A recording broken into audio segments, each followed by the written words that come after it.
We'll call to order the regular business meeting of the Board of Education for Monday, September 26th to order. If I could ask everyone to stand, please, and recite the Pledge of Allegiance. Pledge allegiance to the flag of the United States of America and to the republic for which it stands, one nation, under God, indivisible, with liberty and justice for all. Okay, roll call, please. Stephen Arthur. Here. Jim Batson. Alex Delipoli. Jack Rudy. Here. Karen Lundstedt. Here. Scott Booth. Here. And Mauer. Here. Okay, so we're missing Jim Batson and Alex Delipoli, right? Correct. Okay. Let's see, our agenda this evening, we'll have our educational presentation tonight, innovation and project-based learning. A couple of brief comments from me, updates from our student school board representatives, superintendents report. We'll open it up for public comment. I'll remind anyone from the public who wants to speak to try to limit their comments to 3 minutes or less, please. We will review and approve the consent vote agenda. Actually, this was reviewed earlier in the month in committee. And then brief updates from program and personnel, facilities and finance. We'll just kind of roll through that without Jim. You gonna cover? You got cover? Yeah, okay, great. And then Stephen, no property, right? No property. Okay. No, let's see, Seagull. Okay, good. And then nothing from my ASB. Okay. Anything else? All right. So let's start with our educational presentation.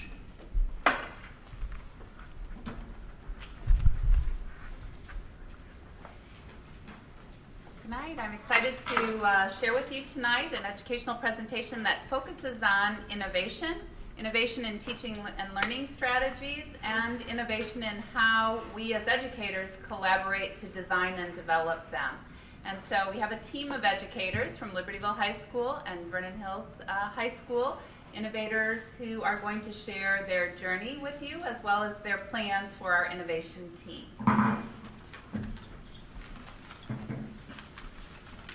We're just going to start off by introducing ourselves. My name is Jim Pardun. I'm a math teacher at Vernon Hills High School. Hi everyone, my name is Sarah Greenswag and I'm a social studies teacher at Libertyville High School. Hello, Amanda Carroll, and I'm a social studies teacher here at Vernon Hills High School. And hi, I'm Brian Wilcox, and I am at Libertyville High School, and I teach driver's education. First off, I'd like to thank you for the opportunity to speak with you tonight, and also thank you for the opportunity to attend our PBL workshop this past summer. It was our great experiences that we had there which has led to the creation of this innovation team. We're pretty excited today because we had the opportunity to extend an invitation to the rest of staff at Vernon Hills High School, and we will do so later on at Libertyville High School this week at a lunch and learn. The input that we received from staff and the numbers and responses of those staff members that wanted to look into innovations in a variety of different ways was really exciting for us to see. We had staff that was interested in project-based learning, as well as just redesigning their classroom structure to student voice and choice. So it was really a great day for us to kickstart this innovation team. So we're going to ask for a little bit of audience participation today. You guys have a piece of green paper in front of you and hopefully something to write with. This was an activity that we did at the start of our PBL workshop this summer, and we loved it because it really got us thinking about what really grounds us as educators beyond, my history curriculum or Jim's math curriculum. What is our higher purpose? And so we're going to take you through that process. You can kind of see some of the values, I think, that help to guide this work. So the first question, we want you guys to kind of work together, and you can pair up if you want. What are the greatest challenges that face us in this world today? So we're hoping you guys come up with a list of about 10 challenges, and they can be global. And yeah, go ahead. You guys have about a minute. You can work together. Yeah, you can pair up and make a list as a group.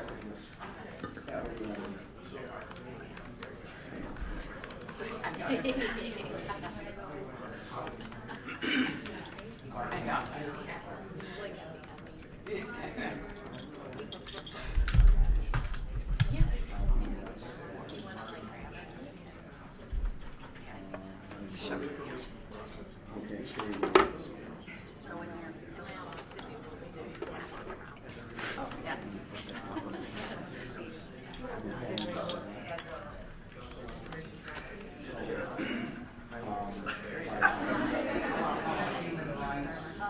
Yeah. Environmental balance or whatever you want to call it. Environmental balance. How about access to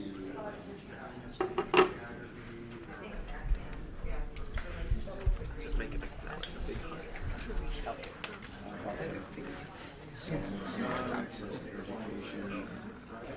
Okay, about 10 more seconds. healthcare.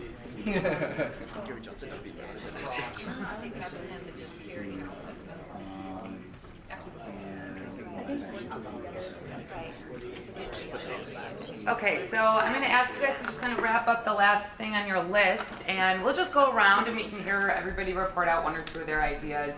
Obviously, if you hear something that you said, you can, see that there's affirmation and we agree on some of these challenges, and also hear the diversity of ideas that we have in the room as well. So, you guys want to begin? Yeah, so Daniel and I worked together, and our number one issue was the gender divide, both in the United States and globally. And another one of ours was refugee crises around the world. Good job. I said environmental degradation and the lack of a headphone jack on the iPhone 7.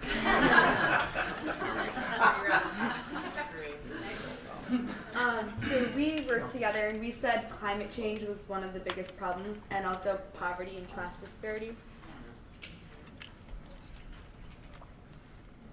All right, Oh, we're over to you guys. so we were with you on environmental.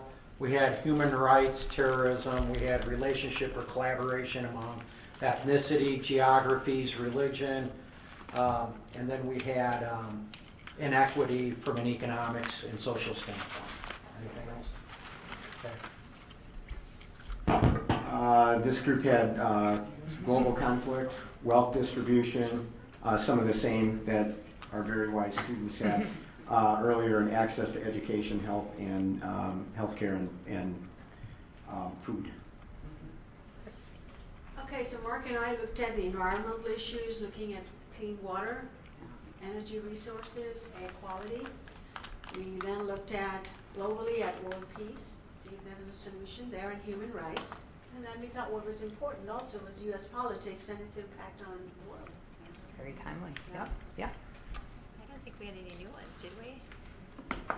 All of the above. We'll start with you guys for the next round. Yeah.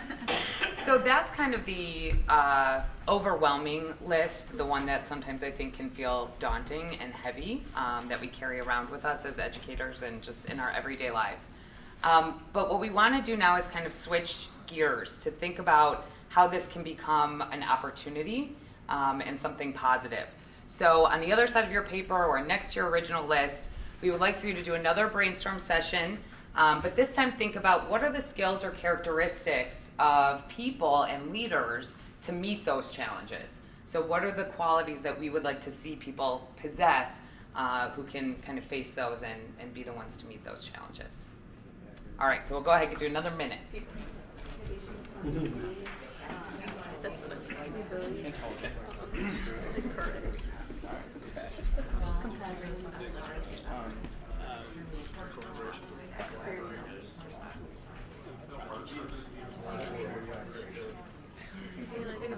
They're like not a big deal. Right. Insight. Hard to find,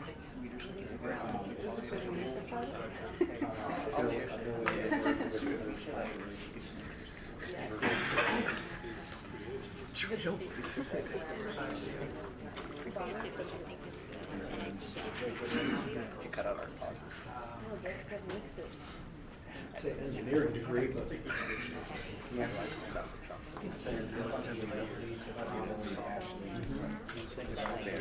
Okay. All right, so we'll start on the other side of the room now and share out some of the skills and characteristics that you guys brainstormed in terms of what we want future leaders to look like. Our top three were collaboration, creativity and a problem-based approach, a problem-solving approach. Good. Okay, Yasmin and I thought of honesty, and then the ability to look out, to look at issues broadly, and then, you know, for a leader to look outside their own country's boundaries and consider the rest of the world. Yeah, absolutely. Okay, we had good communication skills, a global perspective, strong ethical principles, which is similar to what you said, ability to work with diverse constituents, ability to collaborate, a good negotiator, and ability to develop and articulate strategic plans. Yeah, good. We had communication, listening, collaboration, partnership, through morality into there. Similar to Dr. Scott, problem solving, thinking strategically, and then I thought of this at the end, accountability and integrity. Nice. Good. Yeah, great. So we said that a good leader must be innovative, diplomatic, and intelligent. I agree a lot with all the communication. I like the accountability. I didn't think about that one. I said empiricism when it comes to problem solving, and a willingness to speak out for what you think or believe, but also with an openness to hearing other perspectives.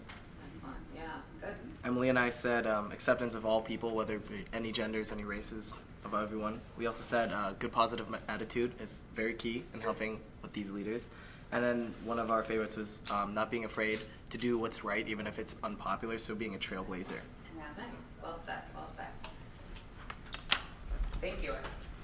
All right, so we're going to take this just one more question to get you into the mindset that we were in when we attended this conference. As Sarah said, this is the stuff that we went through the very first day that we were at the conference.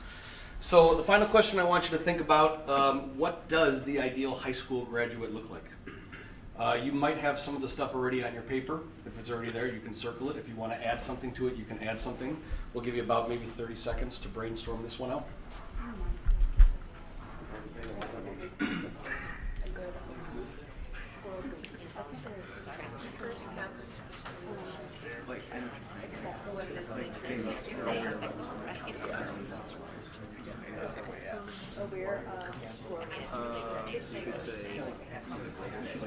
Let's go about 10 seconds.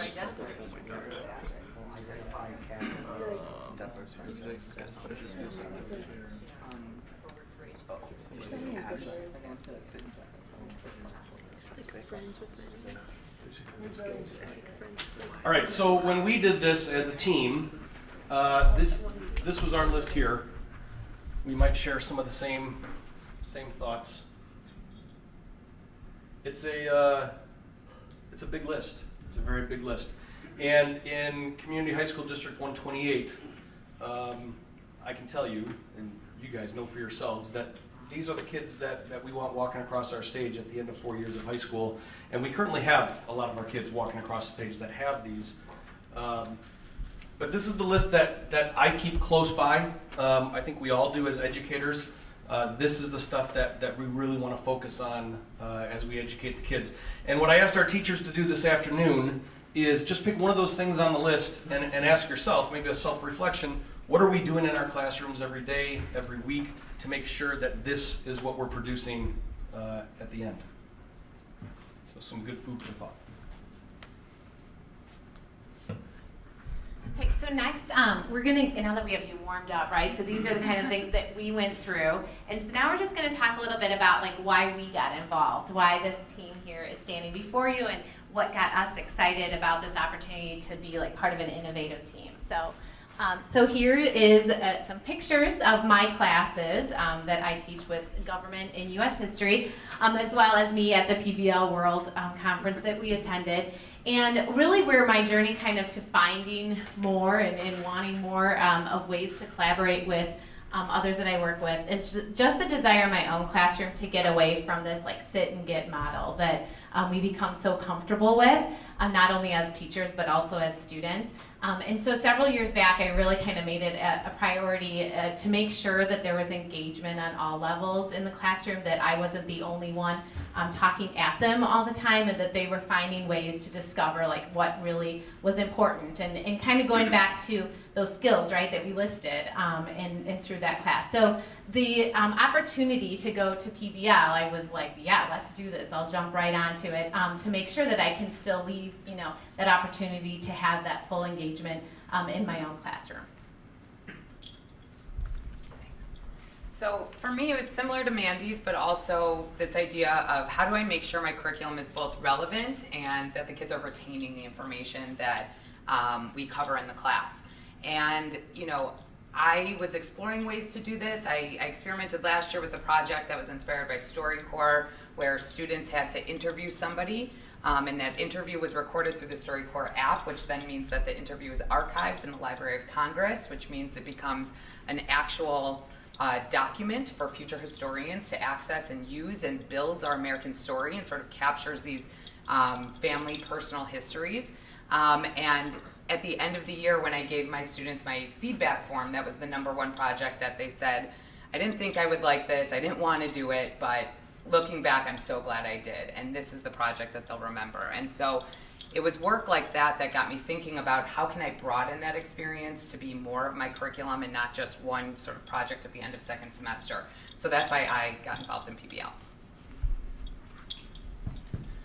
And for me, I would say over the last 10 years or so, I've been really into inquiry-based learning in the mathematics classroom. And we're giving students a choice of how they learn things, at what rate they learn things, and giving them a choice with different types of assessment. Besides just paper and pencil, are there more creative ways we can assess kids? So as I Google search these things and as I try new things in my classroom, what keeps coming up in my feed is project-based learning. And I'm reading a lot of articles about it. So when Joe came to me and said, hey, do you want to go to this conference, I jumped at the opportunity. And I'm very excited about project-based learning for the opportunity for students to create projects and present their information to an authentic audience. Oftentimes in the past when I've done project work, I'm the sole recipient of that knowledge. And what I've really envisioned through diving into more project-based learning in my class is to provide something like perhaps a wellness fair or something broader in scale where the students are able to portray their work on display for a larger community. And as a non-classroom teacher, I was excited to have the opportunity to be at the conference as the district's storyteller. It was very exciting for me to be at the conference to see what all of these guys were going to be doing at the beginning level and how they were going to bring that back to the district. And it was also a great opportunity to begin brainstorming on options that we have within our community to help kids make connections with things that they may be interested in pursuing, but we currently don't have access to. Things that we can partner with local businesses, with our foundation, the Chamber of Commerce, our Career Advisory Council. Quick example that came up in our meeting this morning, one of the teachers said she would really love to have supported a group of students who wanted to build an engine last summer, like on their own time. But she didn't have that experience, she didn't have the resources. And that's the kind of thing that maybe through some partnerships with our community we'd be able to support. So Abby, as you've heard, we have some really innovative educators in District 128 trying out really amazing things in their classroom, experimenting with project-based learning, with inquiry learning. And the conference this summer gave us the opportunity to see how amazing it would be if educators from both schools and different disciplines came together to design together and find interdisciplinary connections. And as we worked through the conference and some of these ideas that were emerging, it became clear that we have great structures in this district. We have literacy coaches, we have support in our LED center and in our hotspot, we have tech coaches, but we don't really have a forum for teachers to come together and do design work with teachers from other departments. and to have that kind of innovation that occurs when you hear about a project that someone is doing in history that has relevance for your math class. Maybe they need to draw on some statistics to develop the solution that they've envisioned for a particular issue or problem. And so this conversation led us to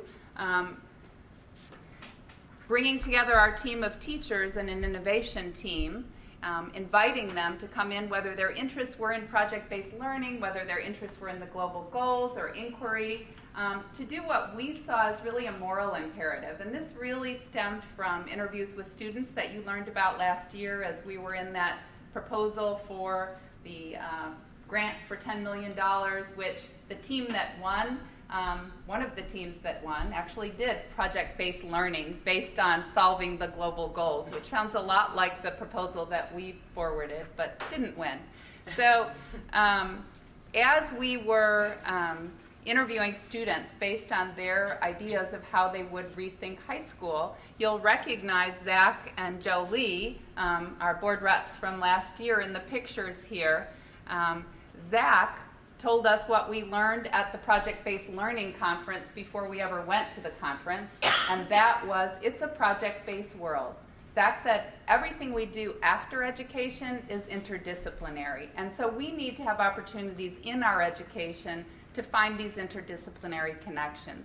Jolie said a very similar thing. She said, what if we took the math that we learned in our math class and our science and our ability to convey an argument that we learned in our English class, and we proposed a solution for bringing clean water to parts of the world where it's not available, to an authentic audience that would accept our argument. And Sarah from Libertyville High School told us last year that she envisioned this happening in a space that she named the Create Space. And she told us how to spell it because she saw the infinite possibilities of students getting together in a space where they were free to create and design and connect their learning from their disciplines. So all of these ideas brought us to, what if we just ask teachers to meet occasionally and share their ideas? And let's see what will come from that. And the invitation that we sent out was very open-ended. We don't have a specific goal or timeline. We don't have an intended outcome. But what we do have is support for your innovation. And as Brian told us earlier, the response at Vernon Hills today was very positive, and we had people immediately kind of fill out the form, I'm interested in participating. We'll be presenting at a Lunch and Learn on Thursday at Libertyville, and we have as many teachers signed up to attend and are expecting similar responses. So we're just kind of excited about this committee forming, the possibilities that may emerge from it, and it truly is an open spirit of design, because we don't know what will come of it, but we hope that we'll be reporting on the outcomes to you very soon as they begin to collaborate and figure out where they want to go with this. All right, so we'll leave you with a thought of what a project could look like. Because I know going into this conference, my thought of a project was, okay, it comes at the end of the chapter. There's in the textbook, they have these projects that kids can do, and the kids will get up and present and share a video or a PowerPoint or a poster board or something like that. But you got to think a lot bigger than that. This guy here was a high school student in Naperville, and when he was a sophomore, he had an idea of a Rubik's Cube type puzzle. It wasn't a Rubik's Cube, but it was a variation of the cube that he had little sketches down in his notebook, and he talked to his parents about it, and that's about as far as it went. He didn't have an avenue or an outlet to get that thought any further than his notebook.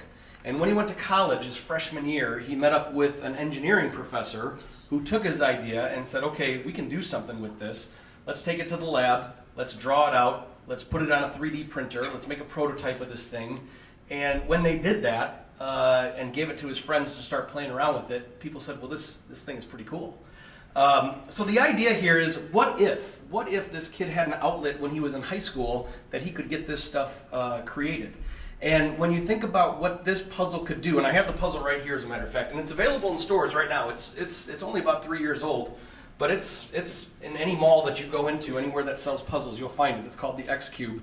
But what if we could do this in high school? It involves geometry, which is volume and surface area, and rotational symmetry. There's algebra involved in this with functions and inverse functions, certainly engineering design, statistics, with combinations and permutations, computer science, can you program a computer to solve this thing, and all the rest. So if you think bigger scale, this is what could possibly be happening in a project-based world.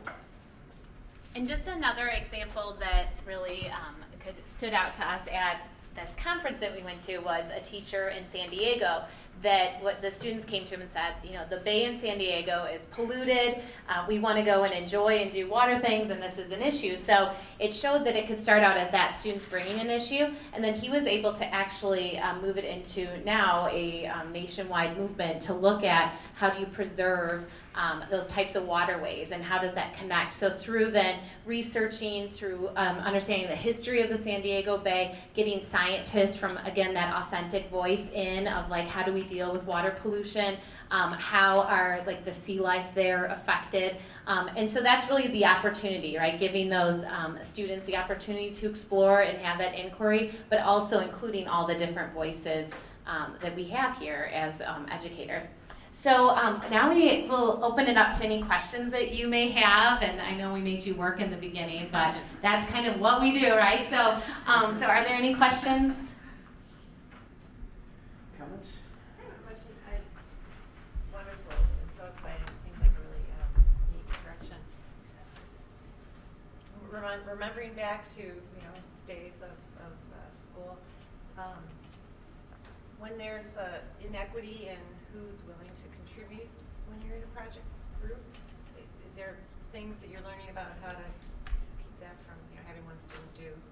If they're in a group, I'm assuming this is like groups of 3 working in a project. Yeah. So if one is like gung ho and the other, what kinds of things are you learning to? Yeah, so part of that is that it's actually very structured. Jim was talking about how we used to have these projects that you were like, all right, go and throw this poster together, and some people would be like, well, you did nothing. So really kind of the important part is how do you like lay out the expectations for your students and having those strict expectations, and also then constantly assessing them right through that and seeing, are you contributing, what are you contributing? So all these different rubrics that they have and other materials through PBL. It's very organized as far as that.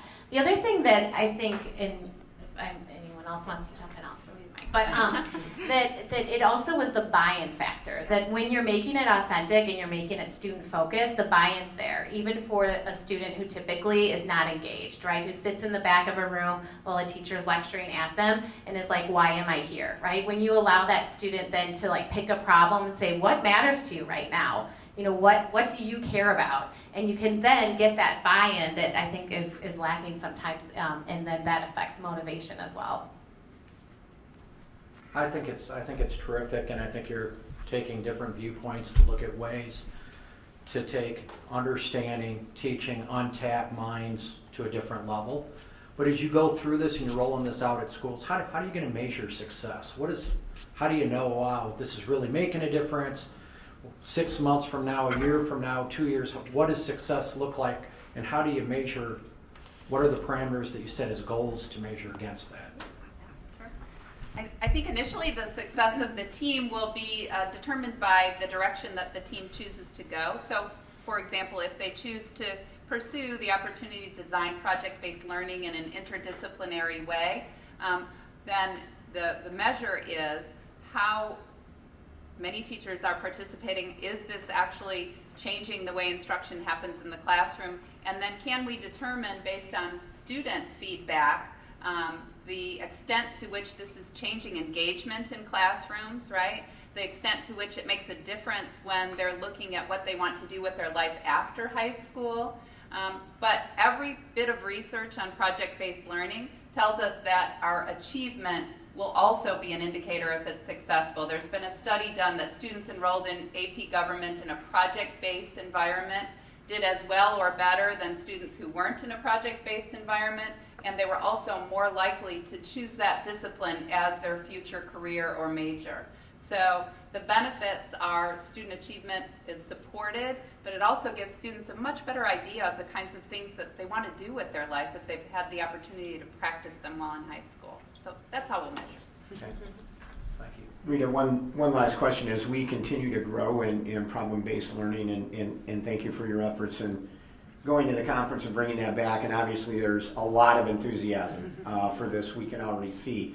Eventually, that will impact how we organize our learning spaces, right? Do you want to comment on that you want to make a comment about that? Yes, I think one of the, we have teachers on a small scale rearranging kind of their learning spaces in their classrooms to afford the opportunity for students to collaborate. If you walked into these teachers' classrooms, you'd see them experimenting with different configurations of, what can we do with the furniture that we currently have. The larger question will be, what can we do with the spaces that we have, and how can we do that someday in a systemic way to develop some of these learning environments that I know as our kids go off to college, one of the first courses that my daughter is taking is in an environment like those that we're describing, an open project-based collaborative space in an entry-level college course. So those are the things that we need to look at too down the road in a systemic way, and we really want those ideas to come from this team. Great. Yeah.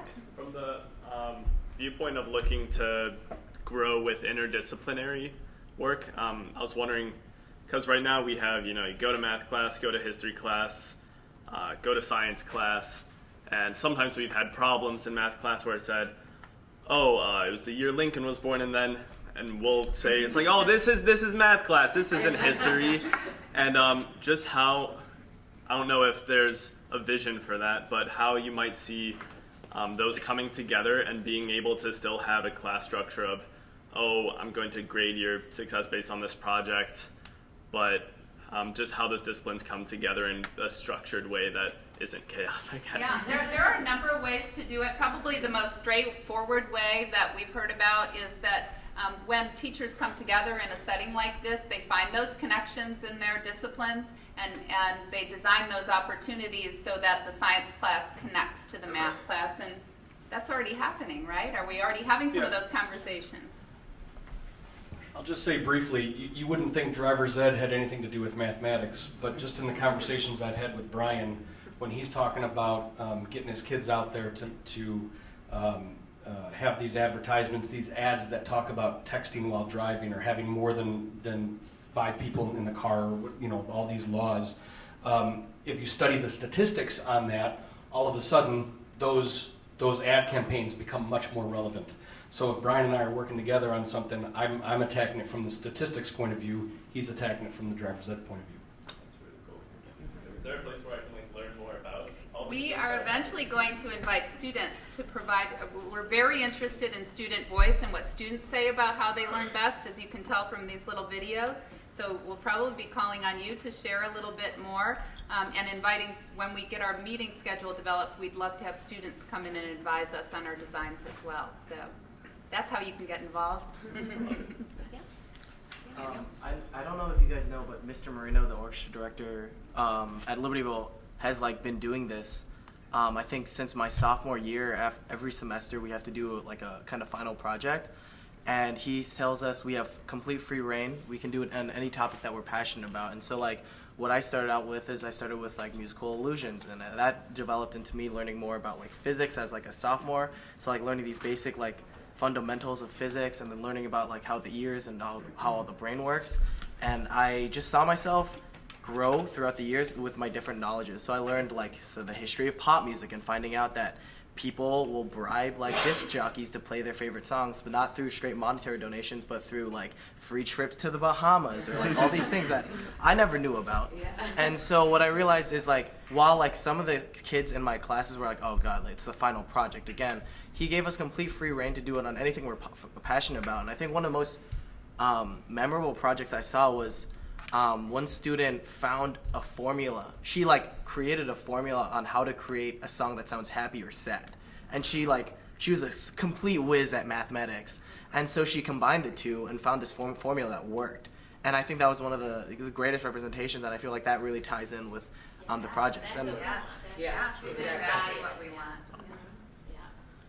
One of the things that I walked away from that conference was when you allow students that free voice and that choice, that opportunity, and you give them time to work on it, the products are unbelievable. So, the growth, you can just see it visually, and, such evidence, and like the story you're just telling us now. We saw a lot of evidence of that at the workshop, and it was really cool to see.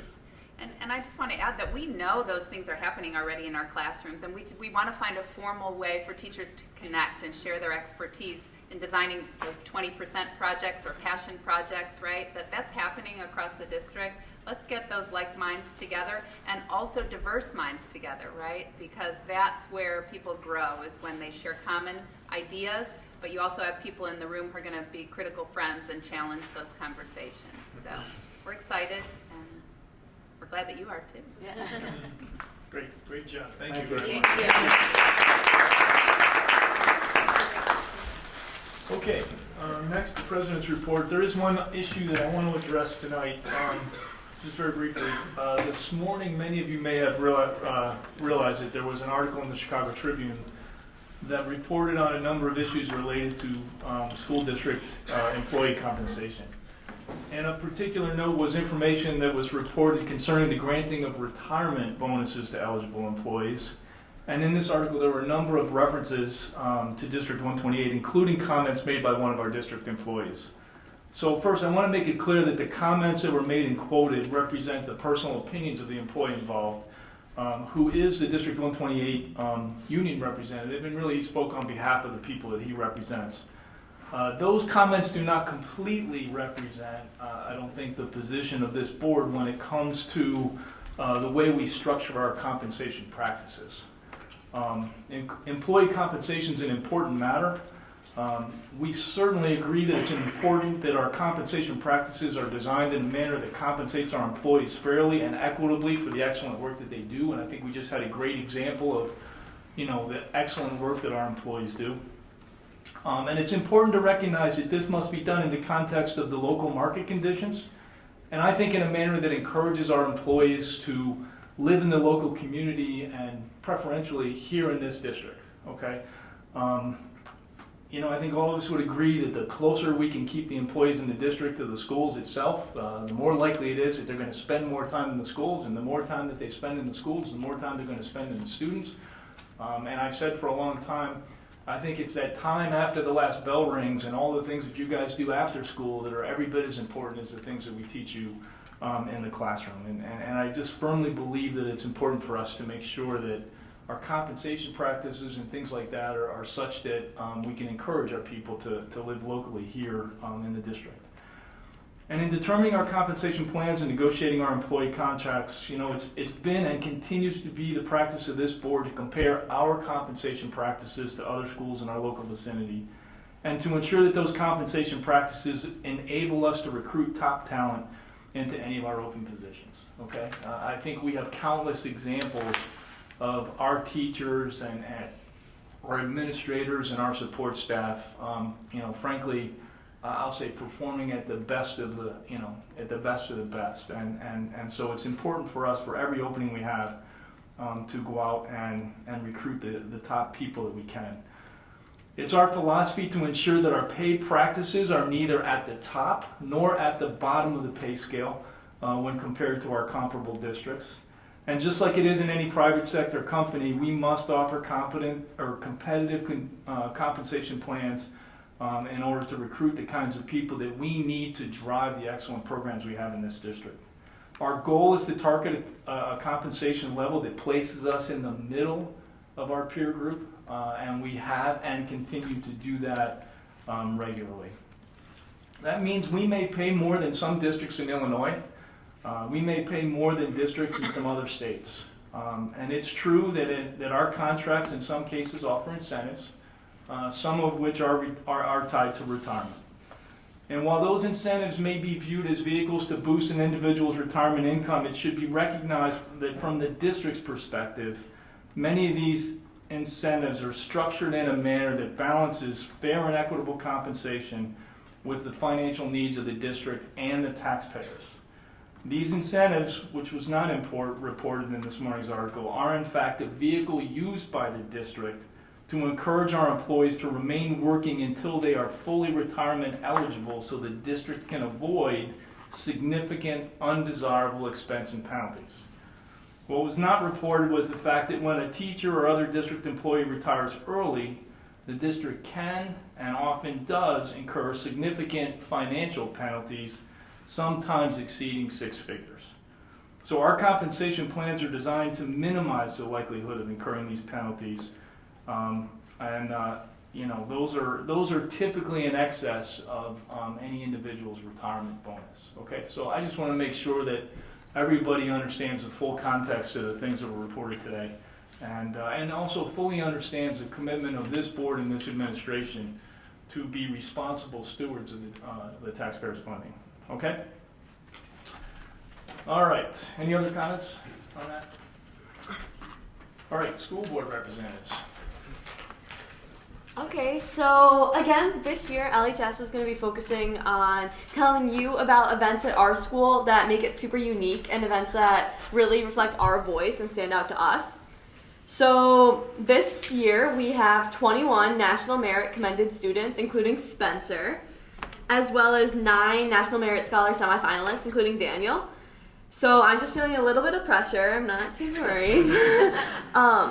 And then additionally, LHS has introduced 6 all-gender bathrooms into the school, which used to be staff bathrooms.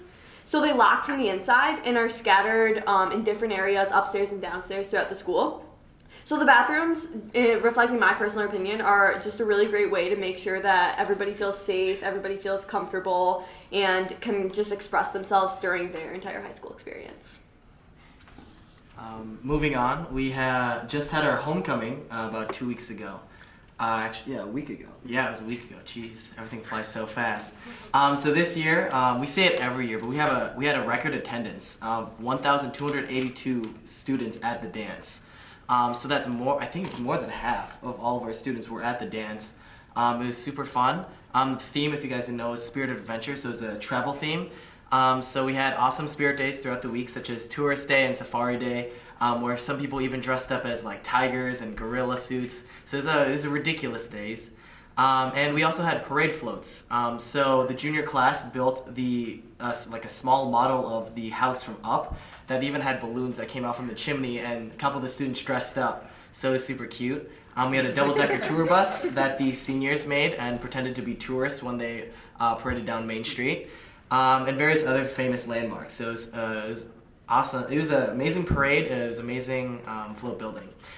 Students were able to get very involved through the hallway decorating. We had hallway decorating competitions, window painting all throughout the stores in Main Street, Libertyville. We had a super fun football game. We actually had green dye that we were able to toss at the kickoff, so it was super exciting. And we had our annual class color war assembly, and the assembly went super smoothly, and it was awesome.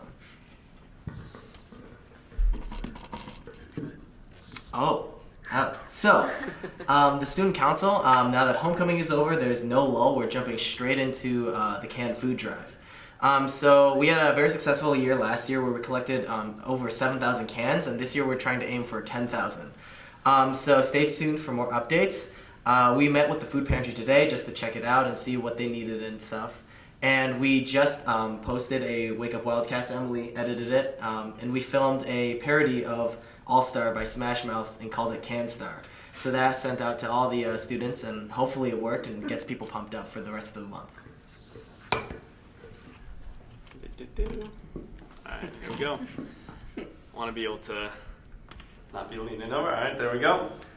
So we've been hosting some Spanish exchange students through the Share America program, and they shadow LHS students so that they get to see a variety of classes. In my dance class and my physics class, I keep seeing new faces and saying hi to them. And it's a really good time. It's really fun and interesting to talk to them. And from what I've seen interacting with them, they seem to also be having a blast learning and just observing.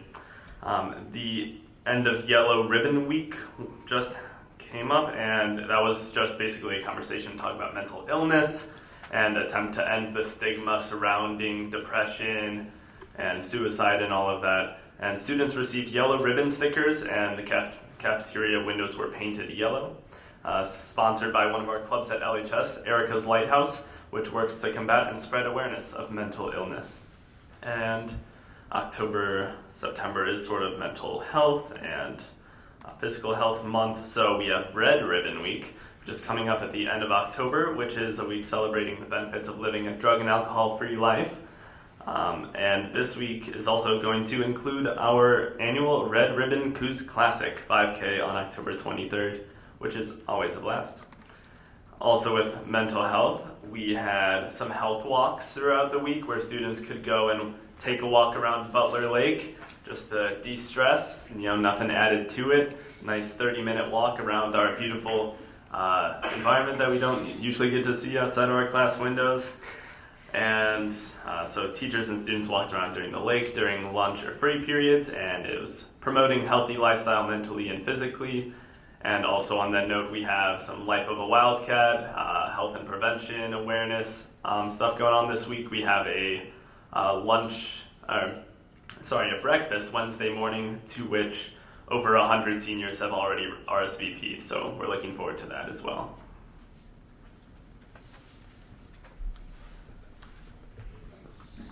So for the school updates for Vernon Hills, our homecoming is October 8th, so that's coming up in 2 weeks, and our theme is Disney. So student council will be decorating the school hallways this week and next week to get into the spirit, and next week we'll be kicking off with lots of fun spirit days like Jersey Day to support Powder Puff, Disney Day, color competitions, which we seniors will be defending our 3-time champion, and Blackout Day for our game against Maine East. And we also have been voting for homecoming court, which will be announced this Friday. So we also worked with Dr. Gilliam and Mr. Young to conduct a survey for the parents that attended our open house on September 7th, specifically freshman parents. So 97% of the respondents felt that their open house experience was positive, and 95% felt that the information provided by the teachers was helpful. And we also received a lot of feedback based on what the parents liked and didn't like from this year's open house for next year, especially to welcome the freshman parents into our school. So we also got our national merit results, and we have 7 national merit semifinalists and 19 commended. So our semifinalists include Hirsch, Nanjia, Oliver Leung, Michael Kokinez, Eunice Yoon, Akash Sethi, Daniel Nam, and Abai and we have 19 commended. And this was really great results considering that students will be able to compete for scholarships as we all are applying to college this year. Attending next year. So we also continued our tradition that we started last year this past Friday on September 23rd and enjoyed our 2nd annual parking lot party with grilled hot dogs, Bratz burgers, blizzards, and fun with our friends during our lunch period. So we're hoping this is kind of a fun senior tradition that we can carry on. Is tailgate a little bit too renegade of a word to use? Just doesn't have the same ring. And then similar to LHS, we also had students from Spain as part of the Share America program, and they're shadowing Vernon Hills students. One of the girls on my Powder Puff team had a Share America student with her, and she was at practice with us. In Spain, football means something very different to them, so this girl was very confused. As far as fine arts goes, The Addams Family is our musical, so rehearsals are in full swing. Performances are the last weekend of October and beginning of November. And then this Thursday and Friday will be the world premiere of The Green Bird by Hilary Depiano, our freshman-sophomore play. And tickets are free, so come support that. And then October 4th through 6th will be ILMEA auditions, where the best musicians from around the area in orchestra, band, and choir will be auditioning to become a part of the all-state orchestra, choir, band. And then last Wednesday, Dr. Ann Berry, who is a Lake Forest College professor, worked with the Vernon Hills Chamber Choir at our rehearsal 7:30 at night, and we're working on a piece that she arranged herself called She Moved Through the Fair. She was born in Ireland, so the piece is working with Irish text, and so she helped us with some of the themes incorporated there. And then also, Backlight Theater Company will be continuing the tradition of Trick or Treat So Kids Can Eat, which is where the theater company members will be spending Halloween collecting canned food and non-perishable food items for the Vernon Hills Food Pantry. And we are hoping to beat our record, which we have done every year in the past.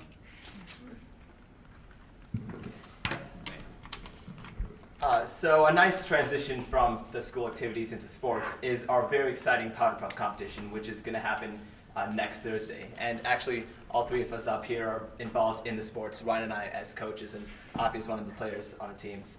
So this year there's great turnout with around 8 teams, and it should be a great night. Regarding sports, one unifying theme that we've seen throughout our sports this year is the switch over to the CSL division. And there's, despite a lot of teams saying that it's brought in new competition that's much harder with larger schools, with greater teams, one thing that they've all commented on is that it is a positive challenge for them, and it's a greater impetus for them to work harder and train harder. And despite the challenging greater teams and all, we've actually maintained a majority winning record in most of our sports. So I was able to speak with representatives from 5 or 6 of our varsity sports, and they've all had really positive views on this new division, which the schools are actually closer to our school in geographically distance-wise, so it's a lot faster commute, which is also a great plus for them. Also, some of the we're getting some new updates to we got some new updates to some of our facilities here. So for one thing, our swimming pool had a filtration problem that we have a permanent fix to now, and the kids had actually been practicing in a variety of different locations running around the city. So they have the problem is now fixed with the new filtration system, and they're really excited.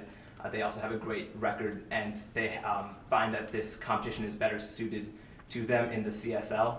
And then for our tennis season, we have a new awning being set up, which is really been a big interest for the students because it gets really hot out there in the sun. And it's also going to encourage some parent involvement, which is definitely something that's important for tennis. So yeah, that's it for sports. Is that it? All right, great job, you guys. Thank you. All right, Superintendents Report.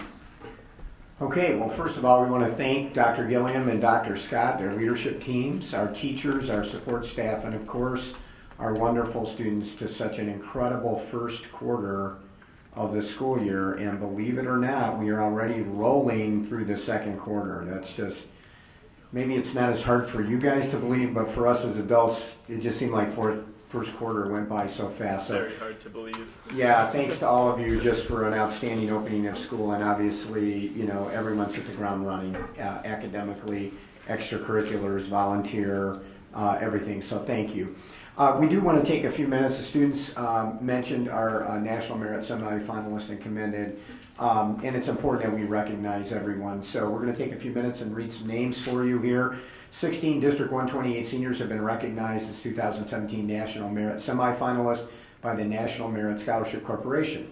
Approximately 16,000 semifinalists were named nationally, all of whom will have an opportunity next spring to become finalists and compete for about 7,500 National Merit Scholarships, worth a total of approximately $33 million. VHHS semifinalists are Hirsch Najia, Oliver Leon, Michael Kokinis, Eunice Yoon, Oshkosh Seti, Daniel Nam, Ubay Ram, and the LHS semifinalists are Travis King, Daniel O, Connor Kennedy, Robert Irvin, Deborah Hannigan, Sabrina Kite, Annika McDermott Heineman, and Ann Hong and Amelia Lutz. The following District 128 seniors have also been named National Merit Scholarship Program commended students for this school year. From LHS, Megya Adja, Mitchri Anderson, Spencer Bomruck, Ryan Bogan, Ryan Bonatti, Louis Cherry, Anna Denoya, Alexandra Duffy, Jacob Giardina, Sage Hart, Michael G., Rohan Chalil, Brian LeMay, Sarah McLennan, Nikhil Patel, Stephen Richardson, Emily Ruzika, Grant Spalding, George Sterner, Lucy Sun, and from VHH, Scott Flake, Kishore Iyer, Garima Aurora, Rajita Kanapareddy, Pavani Panravada, Aparathaja Adaraju, Congratulations, Ellery Longan, Nathan Jew, Lauren Lee, Leslie Munn, Jenna Rupkin, Catherine Chen, Ashwini Deshpati, Jeffrey Zhang, Avi Lemer, Hannah Shanes, John Kyung Han, Shane Williamson, and Zachary Bauman. How about we give everybody a round of applause? National Merit Letters of Commendations are awarded to students who tested in the top 5% of more than 1 million students who took the PSAT and MSQT in the fall of their junior year. The Foundation for Music Education recently announced the results of the 2016 Mark of Excellence project on September 15th. 236 of the finest high school and middle school music ensembles in the United States entered the project, and District 128 is pleased to announce that both of our wind ensembles received honors. The LHS Wind Ensemble under the direction of Adam Gore and the VHHS Wind Ensemble under the direction of Randy Sundell each received commended honors in Class 5A. The following VHHS seniors have been selected for induction into the VHHS chapter of the National Honor Society this fall. Lauren Blitzstein, Mariana Kandi, Kasper Jaskowski, Rajita Kanaparati, Amir Khan, Andrew Kim, Alex Kinderman, Ni Lu, Alec Mollenhauer, Emily Myers, Samantha Perez, Umbai Ram, Michaela Tepelitsky, and Candace Yoon. School communications professionals from throughout Illinois were honored at the recent Illinois chapter of the National School Public Relations Association, or INSPRA, Annual Communications Contest Awards Luncheon. Among those honored were 2 teams from Community High School District 128, VHHS TV and Video Technician Sandy Martin, and D128 Director of Communications Mary Todrick received an award of merit in the video category for a salute to the District 128 retiring class of 2016. The team of Community Education Secretary Donna Levy, Director of Community Education Diane Phillips, and Community Education Secretary Madeline Diederich received an award of merit in the Special Purpose category for the Spring 2016 Community Education Program Catalog. So congratulations to everyone, and obviously just another month of outstanding good news. Okay, next on the Superintendent's Report is authorization of the performance recognition bonus. We covered this in committee in last month. And again, our teachers and our administrative team and our support staff have all worked collectively to meet 4 out of the 4 established categories, which include significant academic measures across advanced placement program and ACT, and also participation rates in extracurricular activities, because we know that the more engaged students are, the more successful they are in school. So pleased to report again that we met all 4 of those categories. We informed the board of that last month. So we're just asking tonight for the board to formally approve the performance recognition bonus, which will be paid to employees as a one-time bonus that does not add to their base salary for the following year in early December. So I would ask for a motion and a vote on that. I make a motion that we authorize the acceptance of performance recognition bonus.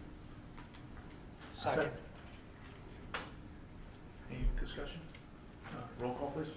Arthur? Aye. Grudy? Aye. Lundstedt? Aye. Luce? Aye. Mauer? Aye. Motion carries. Okay, thank you very much. Also tonight is our yearly, we're asking the board for our yearly approval for applications for recognition of our schools. So we have to do this every year by Illinois State School Code, and we are ready to submit that. We simply need your approval to do that. I make a motion that we approve the application for recognition of schools as presented in the packet. Second. Any discussion? Roll call, please. Grudy? Aye. Lundstedt? Aye. Luce? Aye. Mauer? Aye. Arthur? Aye.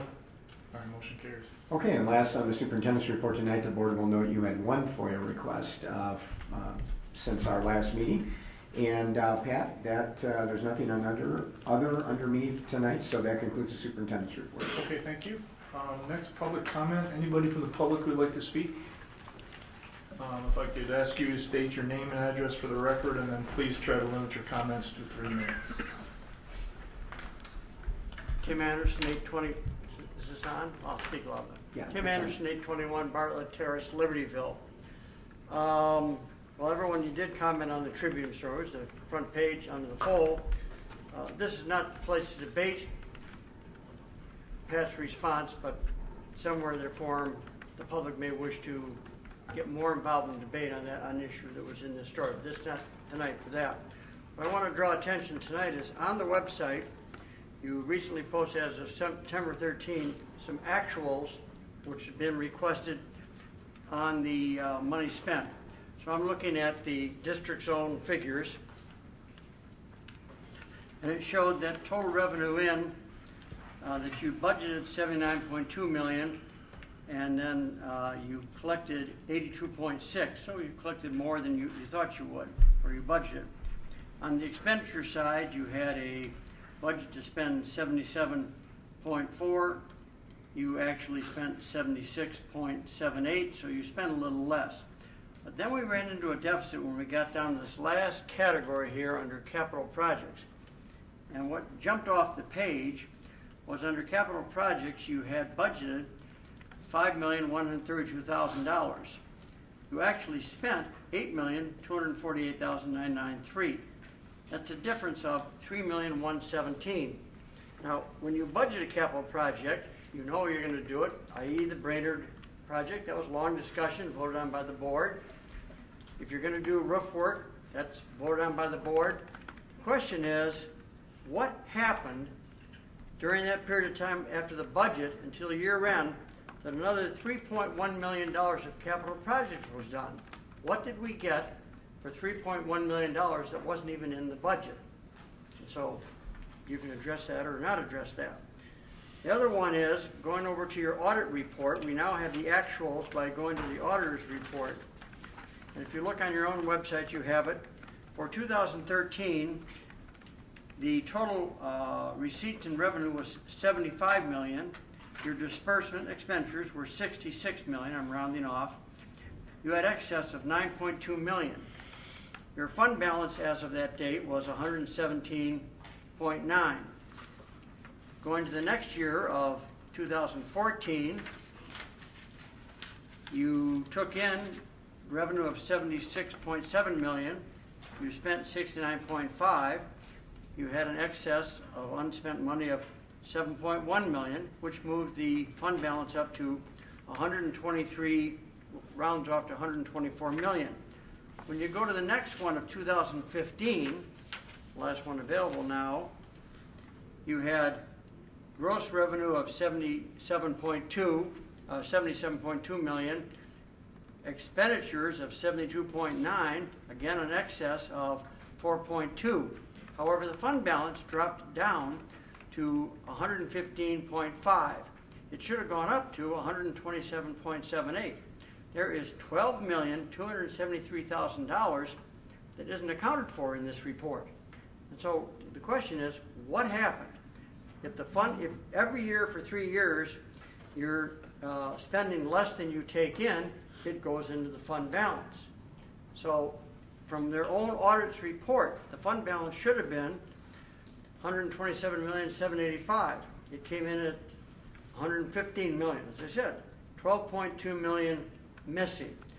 Now these reports come in almost consistently on October 14th or 15th from your auditors, signed off by your CPA firm that you hire. So I'd like to suggest that you will get this year's somewhere on October 14th or 15th, that at the October 24th board meeting, you can approve. You already had 10 days to read it. You can approve it, and then the next day you can post it. So the public should be able to see this year's audit report from the auditors on October 25th. But maybe in between, we can get a comment on what did we build or what did we do with the $3.1 million capital projects that wasn't budgeted, and why is there a $12.2 million, I'm saying, discrepancy in the fund balance. So So those are the two questions that maybe could be addressed. Okay, thank you. So we're not gonna address them. Let me just ask a few questions. All right, one, so the 9 versus 8, the 9 versus 5, 9 in capital. Yes. That was as discussed also, and when we were looking at the FY17 budget and looking at the FY16 actuals, that was for Brainerd. Part of it was Brainerd. And you may recall that I mentioned that the auditors had changed how we were expending some of our expenditures at the end of June 30th for projects that were still under construction. And some of those expenses were carried over from FY16 to from FY15 to FY16. Okay, so what if in the F&F committee meeting, we just reconcile that, all right? So here's what I'd like to see. I'd like to see, frankly, what the entire $9 million of spending was, okay? And then we can clarify what was and what wasn't in the budget. Okay. I do believe the majority of that was Brainerd, because I don't believe that was in the 5. Yeah. Okay, so let's just clarify. Sure. Okay. All right. And the $12 million on the, So, hang on. there was that other I know question, you're very missing patient. $12 million? Yeah, so then let's go, again, to my recollection, in 2015, that was a year that we showed an operating deficit. That is correct, of about $4 million. $4 million. Right. Okay, so how would it be that our audit report shows a surplus of? 4.2 million. I would have to look at the numbers that are being referenced here. Also, it needs to bear in mind that there are transfers of funds that the board approves for the abatements that were done. That may not be reflected in the expenditure, but reduce the fund balance because he's using it to pay bonds. Okay, so again, let's just, because of the issue of perception, Yes. let's review that as well at F&F, okay? So that we should be able to have a very transparent discussion that makes it clear what's going on there, because it is physically impossible, as far as I can tell, to report an operating deficit and in fact run an operating surplus. To be honest, if it was a mistake, I would be sitting here quite pleased in one respect, because that would have to imply that our future look is much better than we think it is. Bear with me if I don't choose to celebrate, because I don't think that's where this ends up. I don't believe it Okay. either. So Yeah, I but let's just- clarify it. Right, I think because it's fair. Right. All right, I feel an obligation to make sure we thoroughly follow up on those issues. All right? We do. Does that make sense? All right. But did that address all your issues there? Yeah, well, there was also at that F&F meeting, the issue came up on having, it had some acronym of Economics 101. There was Yeah. one- Well, we are planning that. Okay. Well, at the F&F meeting, it was going to be somewhere in October that was going to be, let the community know, postcards are going to go out. Sure. But very shortly. Well, October is coming up real soon. So there is no tentative date of when we're going to have that community meeting to understand the school finances. Okay. We will get that done. All right. Anybody else in the public? No. All right. Good. The consent voted agenda is listed. We did review this earlier in the month in committee, so I would ask for a motion to approve the consent vote agenda as listed. So moved. Is there a second? Second. Any discussion? If not, roll call, please. Munstead. Aye. Luce. Aye. Mauer. Aye. Arthur. Aye. Rudy. Aye. All right, motion carries. Program personnel, Chairperson Mauer. Okay, the first thing we have is the 2016-17 amended school calendar, and as you'll recall from discussion, we are amending the school calendar based upon test dates, if I'm not mistaken. So we do need a motion to approve that. So moved. Second. Any discussion? Roll call, please. Luce. Aye. Mauer. Aye. Arthur. Aye. Rudy. Aye. Munstead. Aye. Motion carries. Next. Okay, next we have educational tour requests. There are 13 listed, so we're looking for a motion to approve those as listed. So moved. Is there a second? Second. All right, any discussion? Not, roll call, please. Mauer. Aye. Arthur. Aye. Rudy. Aye. Munstead. Aye. Luce. Aye. All right, motion carries. Okay, next we have employment of employees, and we have some resignations, transfers, and replacement hires to approve that came in after we set up the consent agenda. So we're looking for a motion to approve those. So moved. Second. Any discussion? If not, roll call please. Arthur? Aye. Grudy? Aye. Lundstedt? Aye. Luce? Aye. Mauer? Aye. All right, motion carries. Okay, finally, we have other, D, other, and under other, we're just going to briefly go over, Al, we're going to briefly go over some policies and guidelines. some guidelines that we discussed in committee.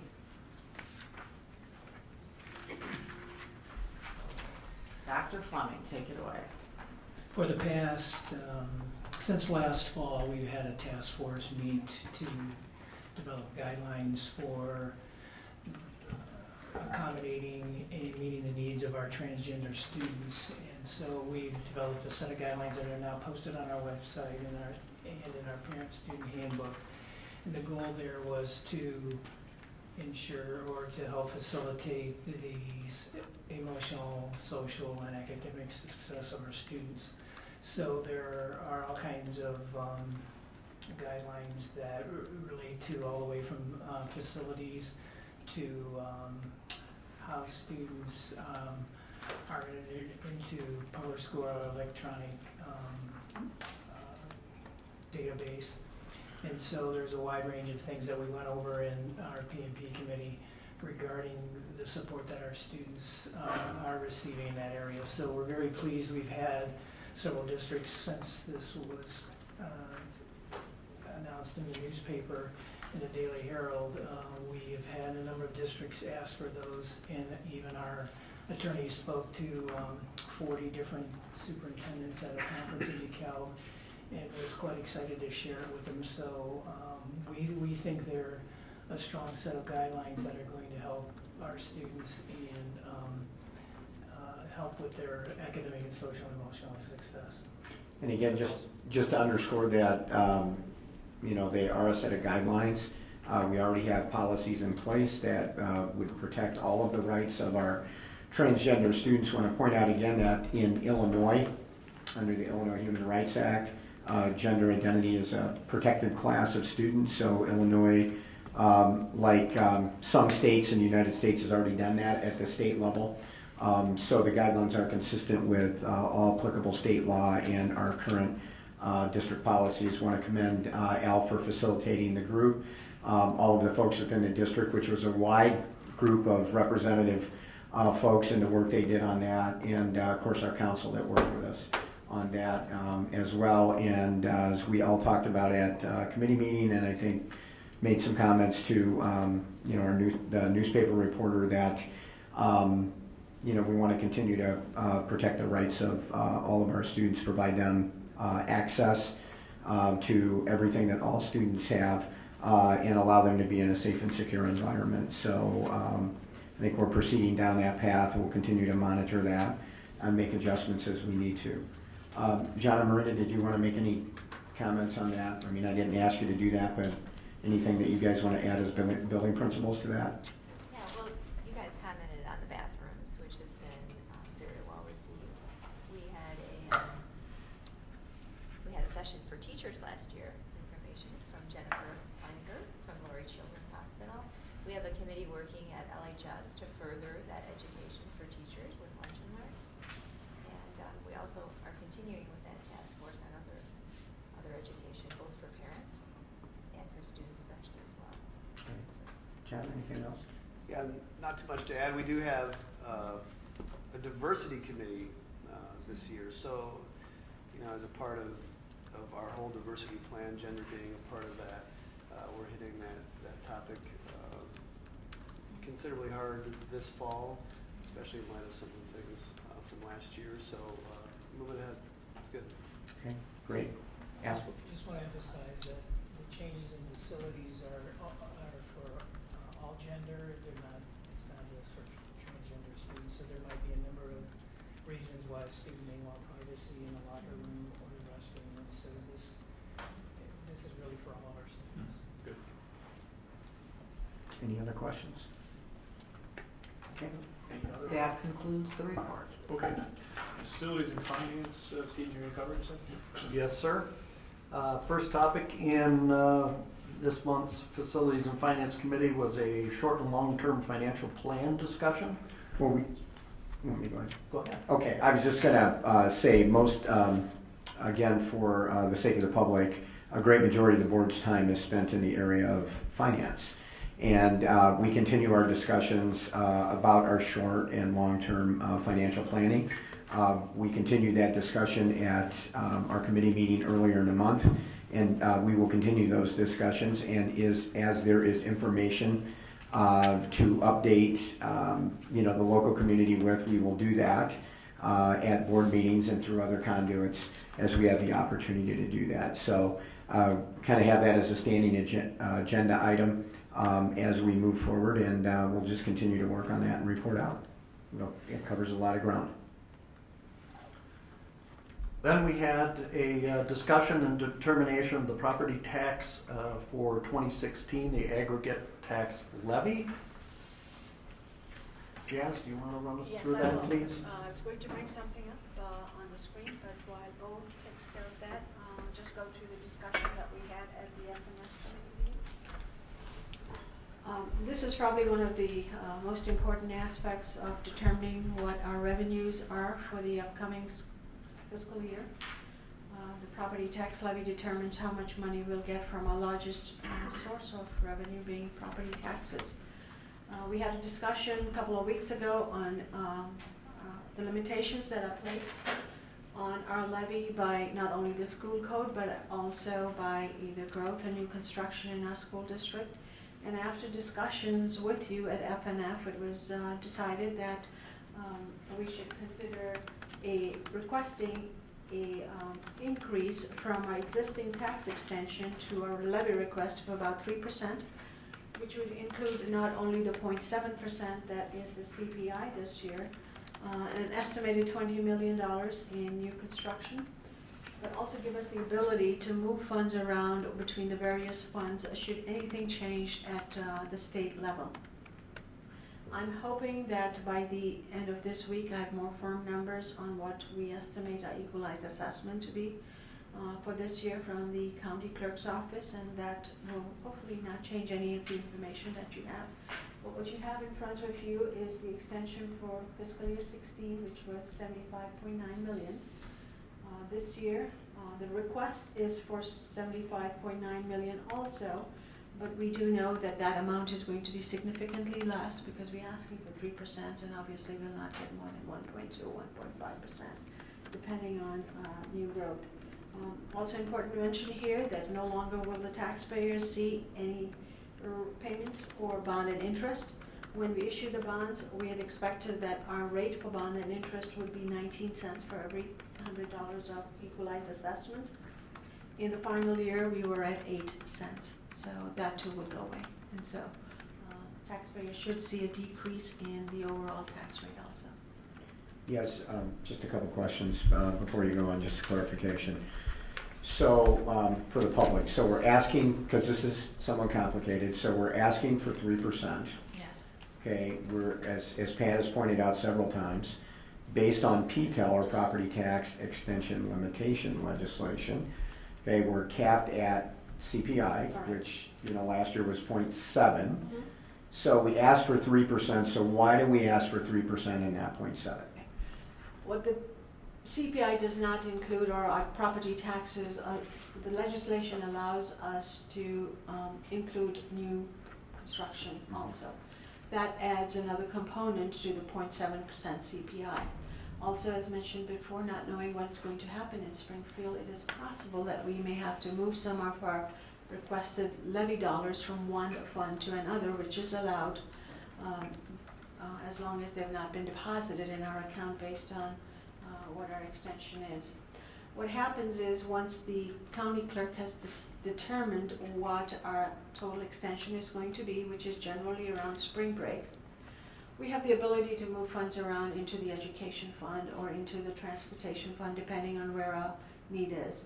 And I generally at that time look to see what is projected, what's going to happen, and then if any changes are needed, that is done. Know also that each fund is restricted by a tax rate, so you cannot go over that. There are also some funds which are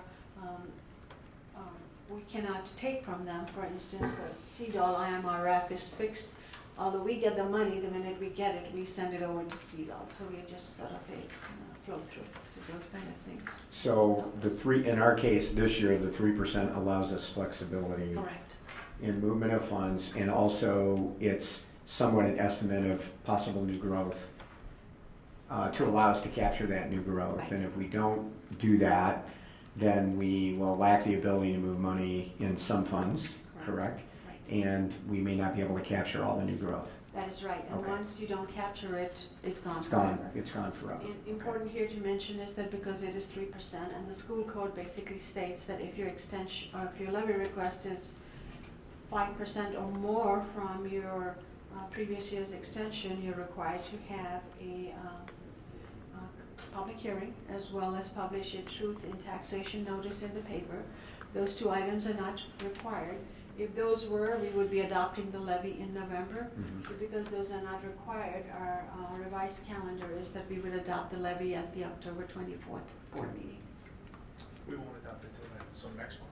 We'll adopt it tonight. You're just approving the aggregate levy, which basically states that we are not going to ask for more than 3%. That is required, because if it was 5%, then the other things would have to happen.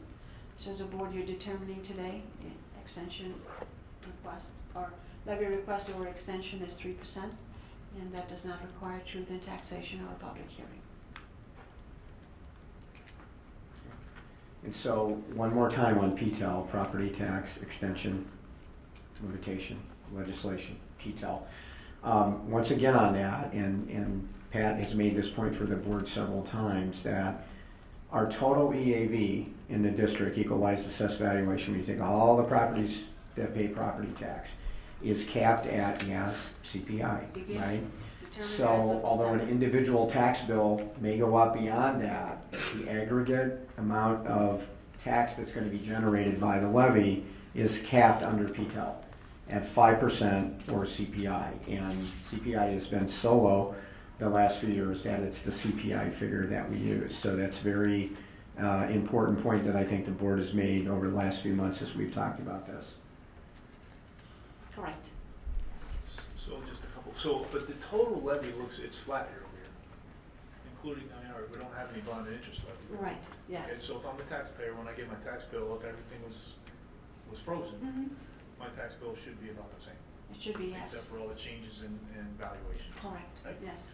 Okay, so that's one thing to highlight, which is a good thing, right? I mean, I understand why we're not getting bond and interest, but at least what people complain about is their tax bill's going up, and in theory they shouldn't. It all depends on who does and who doesn't appeal and what happens to EAV. Right. Okay, so we're not required to do a hearing. Correct. How much does it cost to publish that we're going to have one anyway? If you wanted to, we So I could. just want to open this up for discussion. Right, yes. Obviously, it's the cost of newspaper ad, which is probably under $200, right? You would then have to schedule a hearing, which could be part of. We could do it October. Hearing before the FNF meeting or something. Right. What we would do then is do it on October 10th, which is our FNF meeting, and then we would adopt the levy then in November. And when will you have the final EAV? I'm hoping as early as tomorrow. Would that cause you to change these numbers, or what would it do? Unless the new construction was way out of what I've estimated, if something great has happened here that I'm not aware of, there's no need to do it. We know that the property was assessed at close to 7% over the previous year by the assessor's office. Right, and we know that there are a lot of people who are objecting to that too. Of course. I mean, they should. That was a lazy move. Right, yeah. I don't know how else to describe it. Right. They took a number and said, you know what, I think 7% is good. Everybody's house is 7%. Right? Right, but that is unfortunately what they did. It doesn't matter really. Right, it does not matter. Make it, raise it 25% doesn't matter, because it's still, this is what matters. Right. Because it's going to stay the same. Yeah, I mean, what matters is how much money people are asking for. Yeah. Okay. I mean, especially if they raise everybody's 7%, it essentially means nothing relative. It means your relative assessment is exactly the same as last year. No, but your point is valid, because without explanation around it, one could believe by looking at this that the number's going up by more than it is. Yeah, yeah. But the other thing is the average person's gonna hear that their home value went up 7% and therefore their taxes are gonna go up a whole bunch, but that's really not true at all. I mean, in fact, if nobody appealed and everybody's taxes went up 7% and we didn't ask for any more money than we did this year, then you would get the same bill from D128 next year that you got last year. But I think your point is valid because I think a lot of people don't understand that their taxes may be going up, but really the aggregate for the area is the same. Unfortunately, it means somebody else is going down. Yeah. Okay, so let me just throw out, just hypothetically, and again, the purpose of the levy discussion or the levy hearing might be to simply show this slide, right? And Yes. say, we are about to approve our tax levy, hear ye, come all ye Yes. who want to comment. Right. You would do a notice that says that we're asking for 3% more, or what would that notice say? The notice is in 3 components. It basically shows what the increase is for the funds that exclude CDOL and bond and interest. So So that's that will show 3%. 3%. Then we would show that a bond and interest has gone to 0%, and that our overall request is 0%. All right, so I'm just gonna ask, and anybody can comment on this. I mean, in the interest of transparency and giving people the opportunity to comment, we could hold a hearing. We are not required to. We've never done it when we haven't been required to, I Right. don't believe. We haven't done it in a number of years. It's, at least as long as I've been in this Okay. seat. All right, since I think pretty We've much. always had plenty of people show, well, I can't say always, but many years we've had plenty of people show up regardless. Well, when we had the hearings, we had people. But then, I don't know, somehow they just. One occasion, we had one individual come. Yeah. I'm not expecting mass volumes. Right. All right, but what do you guys think? We can not do it. We don't have to. We can in case anybody wants to comment. I'm just going to throw it out and strictly. Well, if it's truly a hearing, that's fine. If it's gonna end up, that we're gonna do finance 101. No, that's no, different. we're not doing that. We're going to do the hearing that says this is the Fine. levy and this is what we're going to do. And anybody wants to come and comment, they could come and comment. Okay, so For that. we could spend hours there. Well, if you got that many people to comment, but. Yeah, but what do you guys think? I'm open for the transparency. I think though also we're going to go ahead and we're going to do the one-on-one. Yeah, we're going to do that separate. That's what I'm That's a saying. complete Yeah. separate thing. So we need I- to do that because people don't get this. So we No, need to do and that I want to make sure happens because I think again, I'm an advocate for one, transparency, two, we've got to continue to communicate because we get one hits or miss and people don't understand it or questions come up. I think that would help us. If this further helps us, I'm fine with it. All right, so are you okay with that? I'm okay. You okay? Okay. with that? Oh, yeah, absolutely, you guys. What's that? Our meeting is on the night of Columbus Day, 10, even though we don't, even though we do have school. We still do have school. Yeah, we have haven't school. meeted even, I know, Yeah. even though it's a holiday, we're still. Well, Okay, so. It's not a holiday for Yeah. schools Right. anymore. This is what the calendar Is is. it? You guys? Yeah, Really? But we don't take other.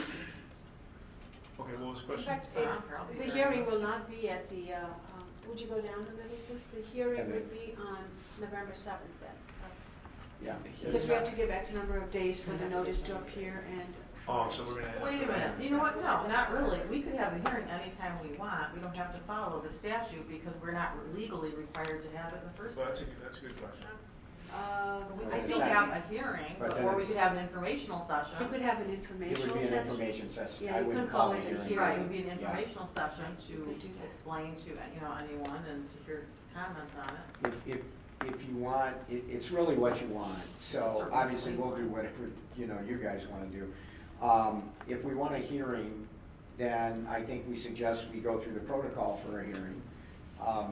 Anybody can come to any of the board meetings between now and November 7th and make comments toward that. I mean, it doesn't preclude somebody from commenting on the levy. In fact, we could even, as we go through the cycle, we could review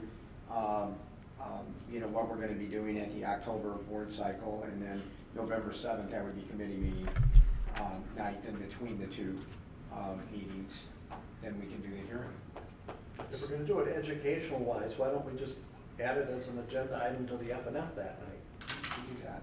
You mean on November 7th? I'm actually or trying to give next this a month? little more visibility, incling advertising it in the paper. Well, then let's just do But- November 7th and advertise it. Well, we could do an information session on the levy that's not a hearing. Sure. Then you can advertise that. Sure. You put the same size. Why don't ad, you put the same in the one? Then you're advertising, then you're letting people know we're being forthcoming on the whole kit and caboodle. So do that, say. I'm saying if you do them together, or if you advertise it, then you're even getting more publicity out that we're gonna be doing this and being out there with When you the say issues. do them together, what are you saying? What's Well, together? well, I don't know, if you're gonna do this, can you tag on to the point, can you tag on the 101 and talk about the levy? Well, I think when we go out to the community, it'll be multiple times, you know, because we'll move around. Okay. We'll move around the. I'm just wondering if there's an We do that, but opportunity. we can certainly, you know, we did that in November. We could certainly tie those things together to anybody that came. I mean, you know, we would just need some extended time because we spend 45 minutes to an hour when we do the 101.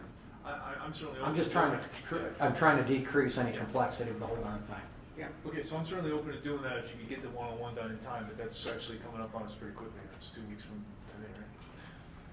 Yeah, and Alex and you guys are meeting. If you wanted to do Yes, that. you All right, so do you have an opinion on this if we do a hearing versus we do a information session?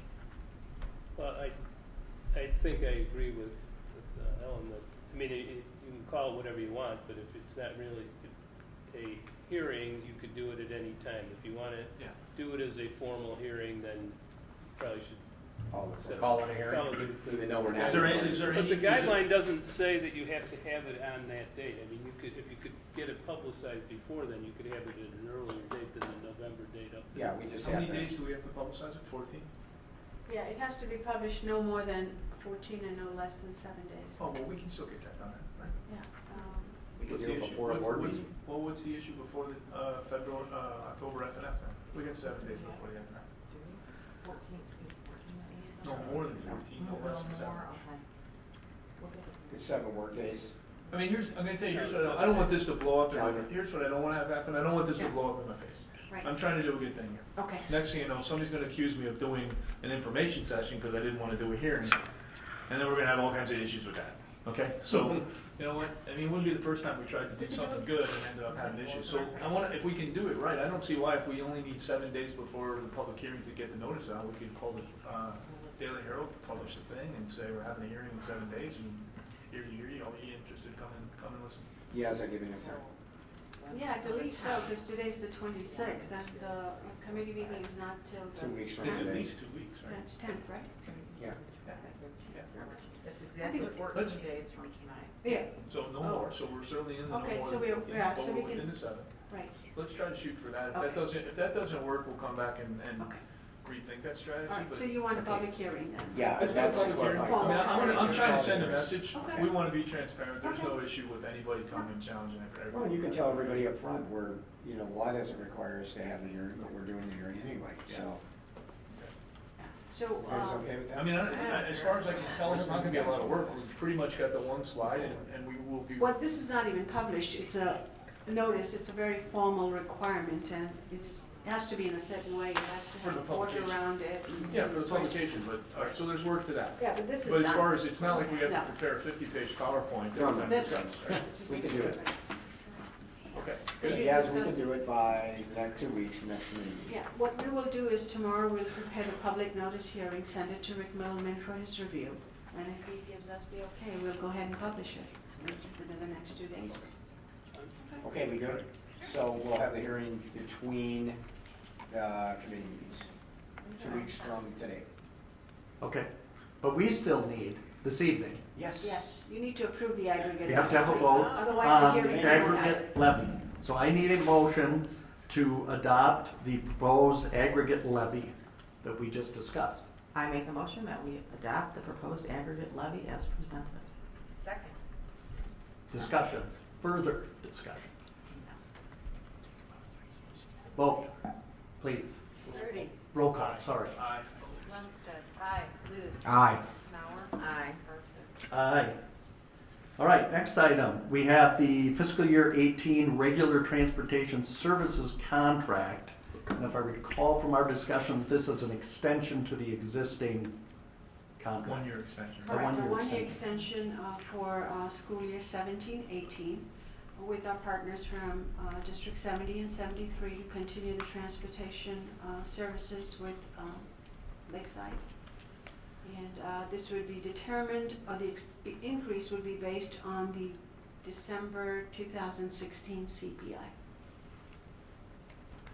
And the other two districts are already on board. They've already voted for this. They're That is correct. Okay, make a motion that we approve the FY18 regular transportation services contract extension. So moved. Oh, that was a second? That was a motion. Need a second. Oh, sorry, second. Discussion. Discussion? Further discussion? Hearing none, roll call, please. Lundstedt. Aye. Luce. Aye. Mauer. Aye. Arthur. Aye. Rudy. Aye. And one other votable item here, the Park Avenue garage use extension. Okay, as the board will recall, just for the community's benefit, the board remembers that about a year or 18 months ago, we procured a property across the street from Libertyville High School. As we've been working to obtain those properties as they become available for future use by the high school. The arrangement we had with the owners of the house was that they had asked us to be able to use the garage. That's a detached garage for a period of time. They have business records stored in there. They asked for one extension to the end of September. They've asked for an additional extension to the end of October. Our recommendation is we accept the extension. Counselor will draw up the amended document. I can sign on behalf of the district if you approve tonight. And we recommend that we do that. We're not taking the building down, the house down tomorrow. The owner that sold the house worked with us on price, has been a very good partner in this process. So we would recommend that we grant them that request. So we'll need a motion. And if I recall, this also was driven by they are moving these to a building that is not complete yet. Correct. So that was Yes. really That's correct. the That's driver great of the point. extension is That's the reason they're not ready to move the records to a new Exactly. facility. Got it. Okay. So we need a motion to extend the garage use contract. Lease. Agreement. So moved. Second. Roll call, please. Or any further discussion? Roll call, please. Luce. Aye. Mauer. Aye. Arthur. Aye. Rudy. Aye.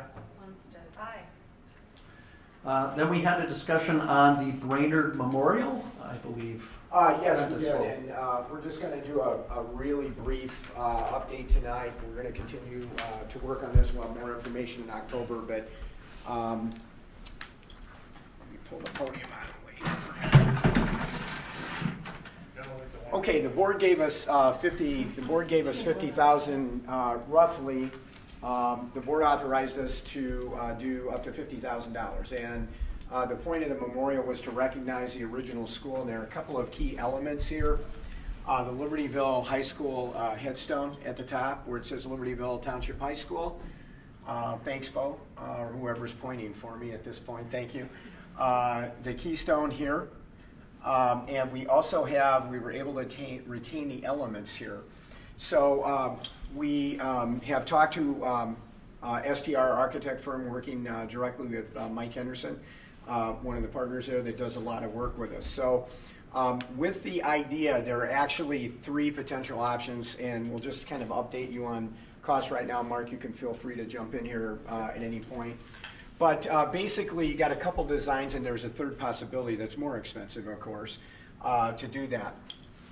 This is a large wall that would be built out of Brainerd brick. We believe we have enough Brainerd brick left, the original brick, to be able to actually construct the wall.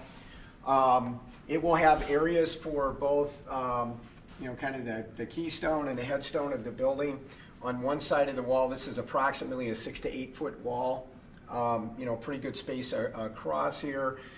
It will have some limestone kind of shelves on it that would be fabricated.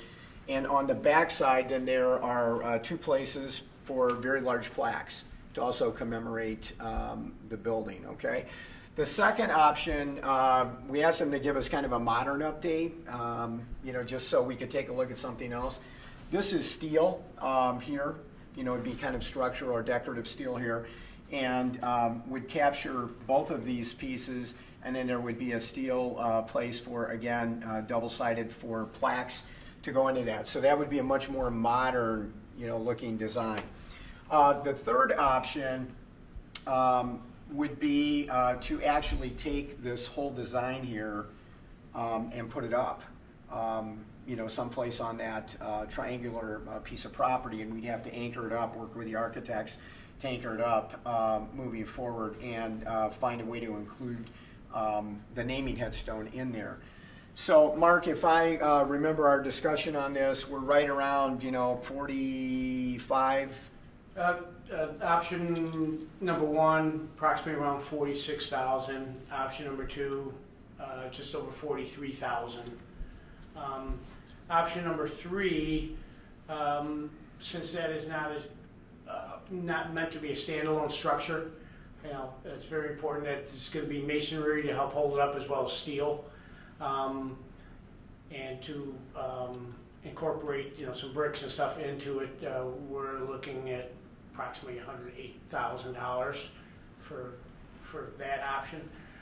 Keep in mind these. We're going to have to go. Yeah, it would need a large foundation. It would need a large foundation because those are very oversized. It doesn't look that large, but actually that stone penetrated 6 to 8 inches into the wall of the building, which helped hold it all together. So if you actually see the pieces where they're sitting, and this is the top of this we're marking is about 15 feet. So it is a very, very large, very massive. It's a very large piece. And on the cost, of those, so we just wanted to consider that, as an option because we have the elements there. And the cost is just for the design and construction of either of these. I would tell you right now we would lean towards kind of the more traditional look. However, we want you to know that does not include a paver area and the two cast concrete benches that would go in that area. So, that'll add additional cost. We don't, at this point right now, we need village approval for what we're going to put up and a variance on it. So our setbacks and all that will come into play as we move along as to how much we'll need for sidewalks, how much we'll need for pavers. So this is just for these structures themselves, estimates. And Preliminary, it's all preliminary. How big is it? What are the dimensions of this thing?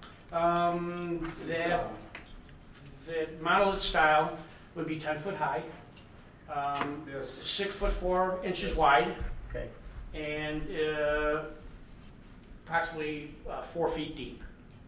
The metal one? No, for the one on the bottom. Yes. And what's the money? We're giving them the bricks. It's in labor and foundation work. Because you'd still have to put a foundation on it. Yeah, you just can't build it on the ground. It's going to have to be footings.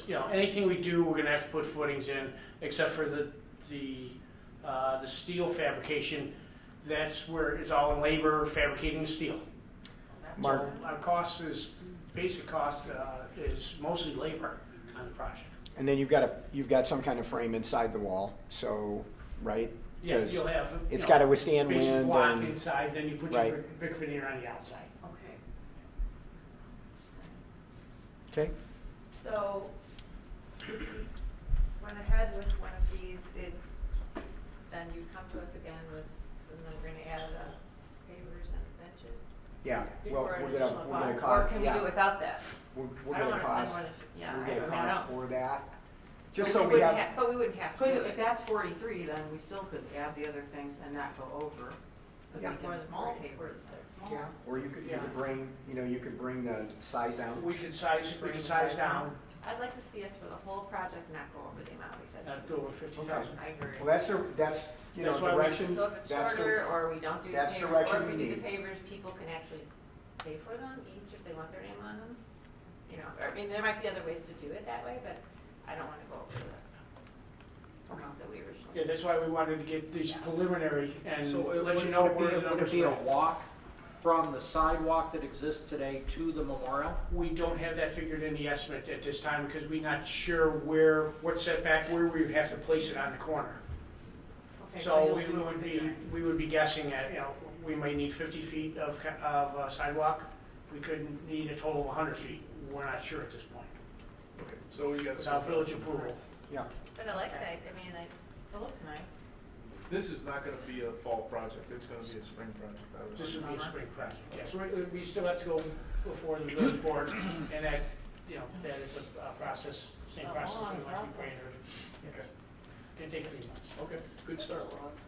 Okay. Yep, good start. All right, so I just want to make sure Karen is kind of suggested a position, if you will, and just need to know where the rest of the board is. So 50,000 is still our cap, okay? Scott? Yes. Yes. Karen? Pat? Ellen? No. Okay, all right. The only idea that I will shoot out, depending, Mark, where you put this darn thing.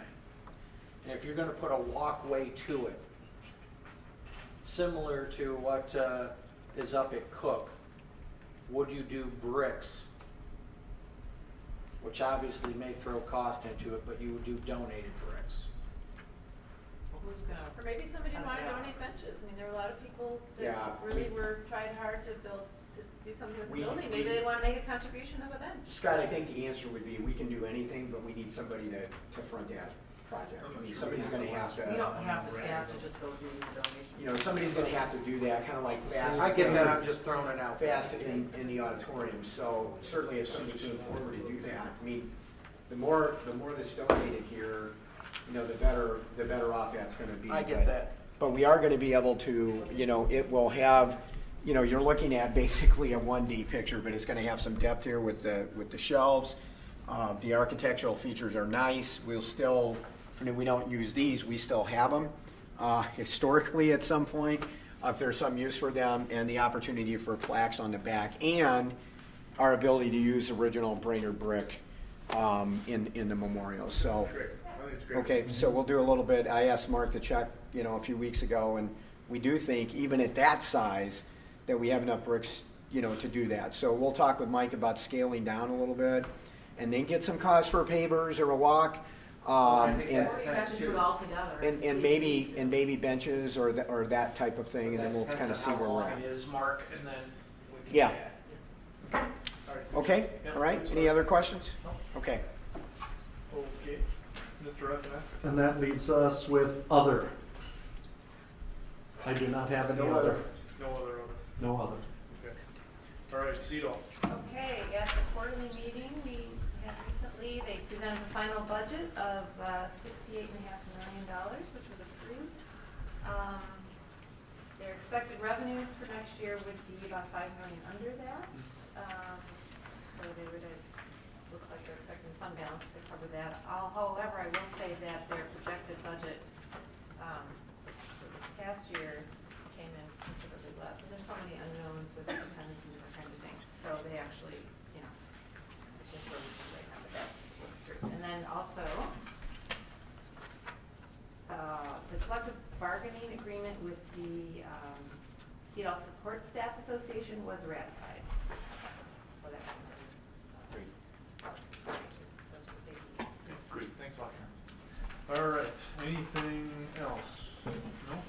All right, can I have a motion to adjourn? So moved. Second. Second, all in favor? Aye.